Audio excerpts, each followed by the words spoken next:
Kakain na mga patay gutom. Pakukuluan ko nga muna ito mahiwagang liampo. Kaya nilagyan ko ng asin. Nilagyan ko na rin ng paminta para naman buo. At iyan, hinalo-halo ko para mas kumapit yung lasa.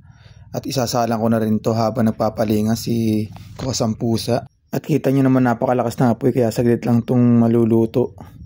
Ito ay pakukuluan muna.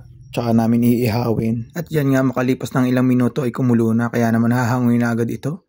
Aalisin sa apoy para isalang sa baga. Iihawin nga pala namin itong liempo para naman mas malasa. At dito nga ay ready na ang baga. Kaya naman pinunasan na mahiwagang kamay ang ating liempo bago isalang. Matapos ng pispisan ay rekta na agad to sa ihawan para maluto na kasi nga nagugutom na kami. Parte nga ito ay sadya naman nakakapaglaway.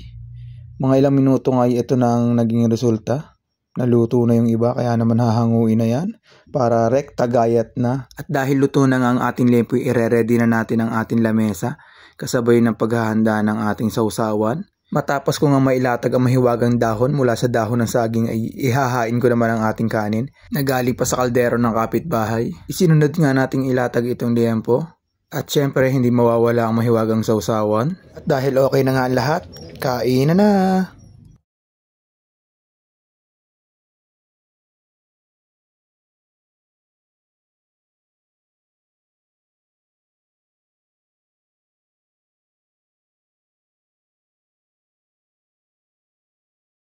Please like, follow, and share. Thank you.